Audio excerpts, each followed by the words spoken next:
NATO forces have been forced to scramble their warplanes in Poland after Vladimir Putin unleashed nuclear-capable bombers on Ukraine. The Russian onslaught comes after the U.S. flew their own B-52 bomber close to the border in an aerial show of strength alongside their European allies. On Monday, U.S. and Finnish troops took to the skies less than 50 miles away from Russia's border. America's powerful B-52 jet is feared across the world, with it being described as having immediate nuclear and conventional global strike capability. It was seen flying from RAF Fairford in Gloucestershire to Estonia as it was flanked by both F-35S and F-A-18 fighters. The event was set out as a routine training session before ending with a flyover above Tallinn to honor Estonia's Independence Day. Estonia, a proud NATO frontline state for over 2 decades, also used the flyover as a time to mark the 3rd anniversary of Putin's illegal invasion into Ukraine. Hours after the ceremony, Ukrainian President Volodymyr Zelensky named Estonia among the 5 nations he fears are next on Putin's hit list if he isn't stopped.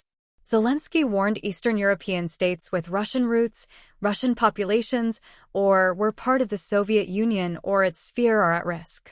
He said Putin could use those populations as a pretext for another deadly invasion, much like he did with Crimea, Poland, Slovakia, Latvia, Estonia, and Moldova were all named by the brave Ukrainian leader as potentially being eyed up by the despot. Russia remained quiet over the NATO airshow before launching a heinous attack on Ukraine. Russia used a set of 2 95 MS jets to cause panic in Kyiv as residents were forced to rush to metro underground shelters for safety. Moscow's strategic missile carriers are often used due to their long range and threatening nuclear capabilities. Putin is said to have over 55 Tu-95 MS in his terrifying war arsenal. Terrifying overhead explosions were heard in several Ukrainian regions, including Kyiv, Zhytomyr, and Sumy and Cherkasy.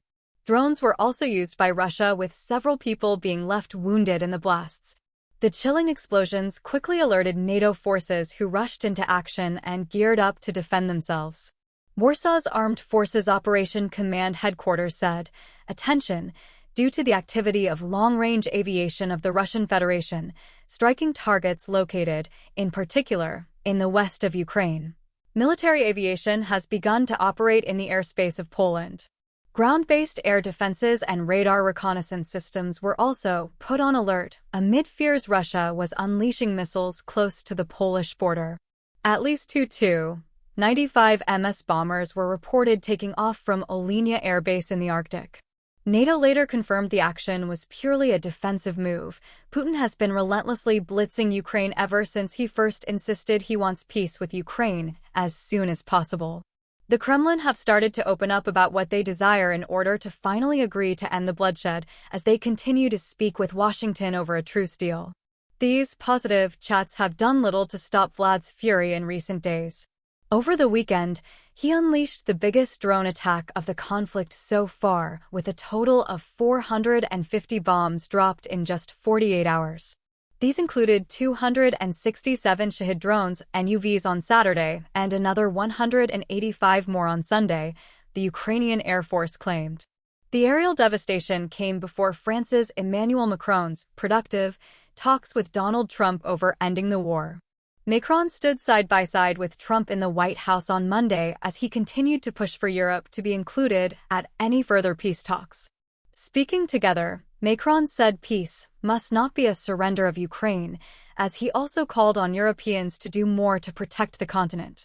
France have reportedly proposed the idea of sending fighter jets carrying nuclear weapons across to Germany.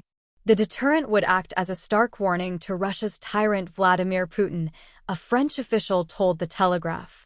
Trump also repeated the war in Ukraine would never have happened if I was president.